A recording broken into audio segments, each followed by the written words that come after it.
to hate speech and white supremacist rhetoric. So I don't think we can overestimate the impact of the alt-right on our society socially, culturally, and politically. So for a long time, we might have thought of this movement as a fringe movement that's somewhere way outside of everything. But now what they're saying is that we are the alternative right, and the right that we've been dealing with is not enough. Exactly. Not only are we a fringe movement, we are becoming mainstream. Mainstream, and Lord help us if this movement it has already penetrated national politics with congressional leaders, Senate, House of Representatives. But Lord help us if this movement has a great impact on who we elect as president. And that's my greatest fear, is that we will elect a candidate that has really given a platform to the alt-right. And if we do that, then of course the future of race relations in this country is very much in question. And the idea that that this organization advocates is something that I think, as you've indicated, will undercut and undermine almost any kind of diversified relationships that we could have in this country. When you talk about racial diversity, and we're a very racially diverse country with African Americans, whites, and Latino Americans, Asian Americans, the alt-right movement sees that as a problem. And many of them, as I said earlier, are talking in terms of a white homeland. So we have to be careful with the attack on racial and ethnic diversity. The attack on political diversity are very much, people on the alt-right are very much suspicious of mainstream politics. They're also very much suspicious of a society that is diverse in terms of religious orientation. And we are a society that, you know, we have Christians, we have Muslims, we have Hindus. We have a constitution that allows us to have that. And so anybody who would go against that is basically against the United States Constitution. When you don't stand for religious liberty, then you're against the Constitution. Yeah, religious liberty, ecclesiastical independence. We are a nation that supports those kinds of principles on the basis of our Constitution. So the alt-right opposes that kind of diversity. And that's what we have to be very careful about. We have to understand that perhaps these elements have already penetrated law enforcement, have already penetrated the criminal justice system. We want to be careful that they don't penetrate the whole of national politics. Because if they do, with their anti-black, anti-Jewish, anti-Muslim, anti-feminist, anti-political correctness rhetoric, if they achieve prominence on the national political level, then we are in trouble. And you think that Mr. Trump is in a position to create that kind of trouble for all of us with their support? Is that what we're saying? Interestingly enough, the alt-right has embraced him, and they view him as a model for what they are about. David Duke of the Ku Klux Klan, neo-Nazi elements view Donald Trump as their man. And so we have to take that seriously and try to understand that we are possibly going back. We're turning back the clock. We are a nation, we are in 2016. We want to move forward.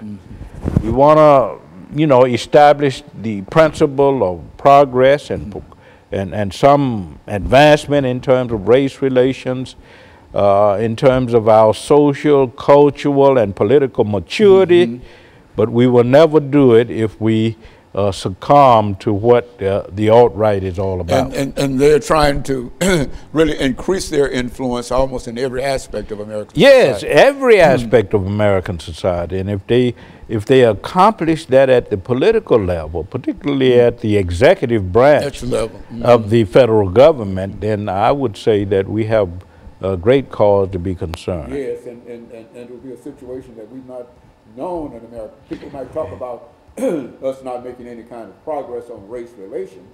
Then And we're getting ready for this second commercial break, and then we'll get back and make some more statements. But people are talking about us not making any progress, but these organizations would be a tremendous disadvantage. And we'll be back with our following this very, very short commercial break.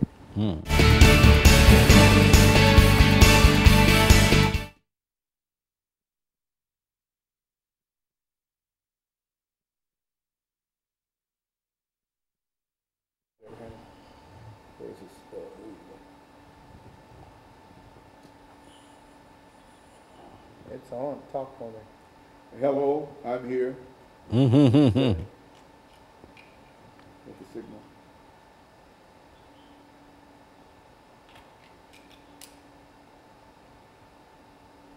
Hold on here. Talk for me. Hello, I'm here. Okay, very good. And so we've got this the last 10 How minutes. do we deal with this issue? How do we encounter this problem? Okay. In order to resolve the issue Okay. of xenophobia and racism, you know. Yeah, well, that's the thing. And I want to talk about Hillary Clinton's speech and talk about what we can do. Pump her up as much as you possibly can, man, because Hillary said on yesterday that we have to appeal to every segment of the American whites, blacks, to encounter what's actually going on and challenge it. Because these folks, America First is talking about exactly America First as we knew America First when the first term was first out. Yeah, America has always been a melting pot. That's right. You know. Yes, sir.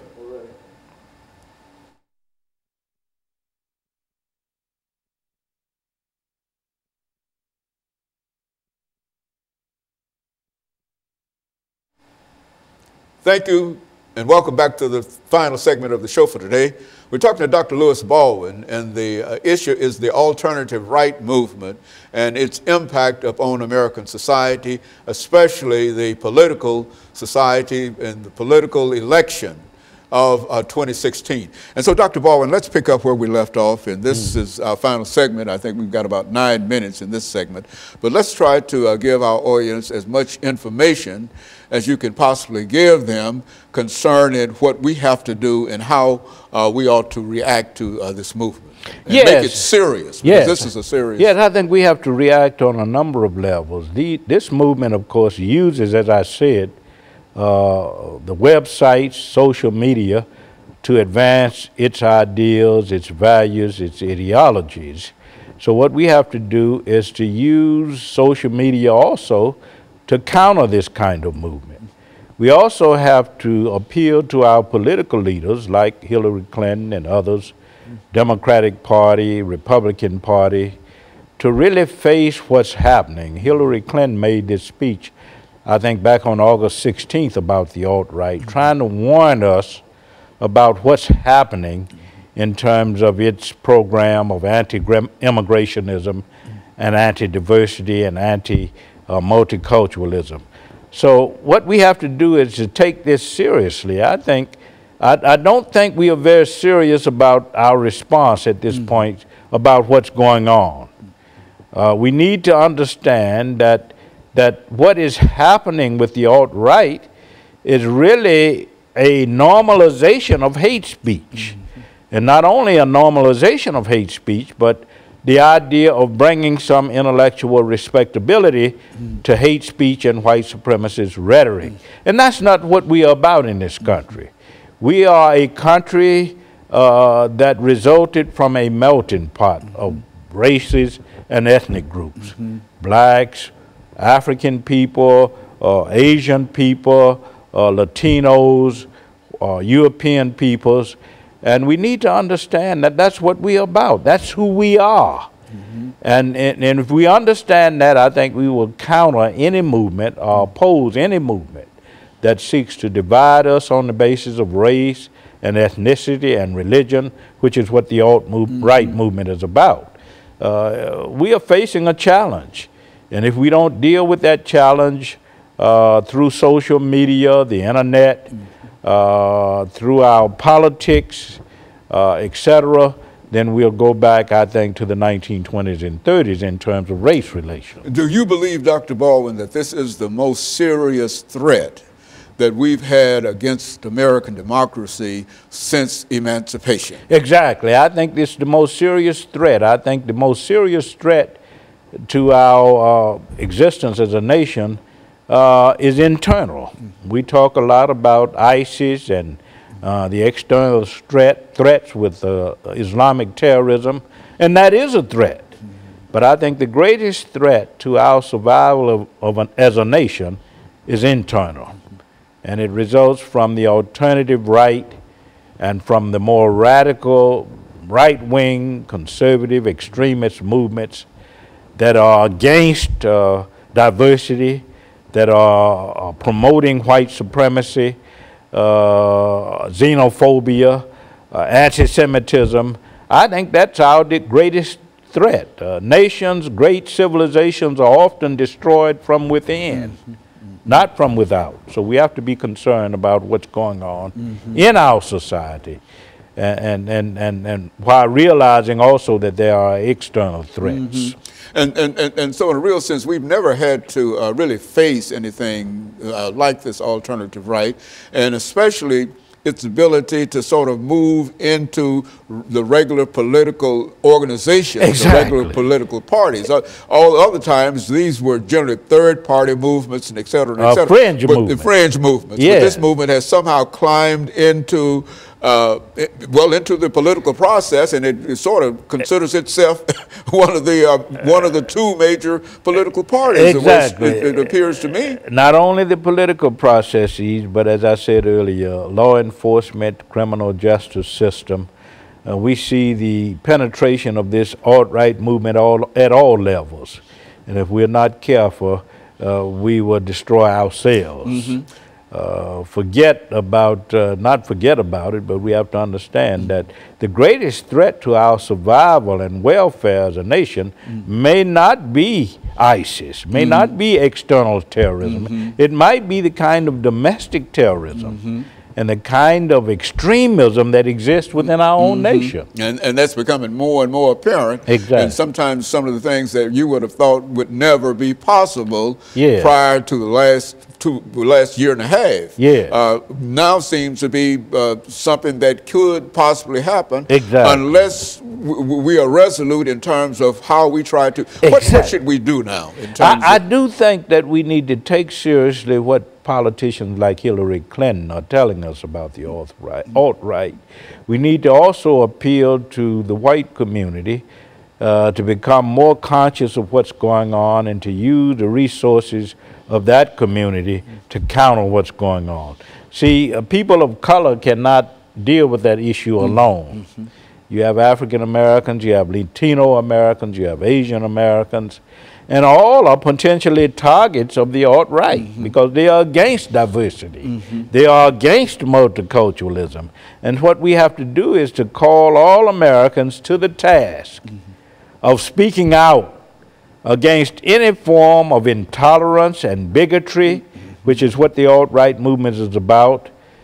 We should speak out against the restoration of any kind of white supremacist doctrine or white supremacist practices. And I think we all have a responsibility, a moral responsibility in that regard. And I think our greatest challenge is to get the white communities of this country to understand that this alt-right movement poses a threat to American democracy, and that they too have a role in terms of undermining that movement and virtually, in the end, eliminating it from. And for those who might assume that this movement is only anti-immigrant and anti-black and et cetera, have to recognize that if they come into force, that it's going to be anti-white. And it's anti-American. For those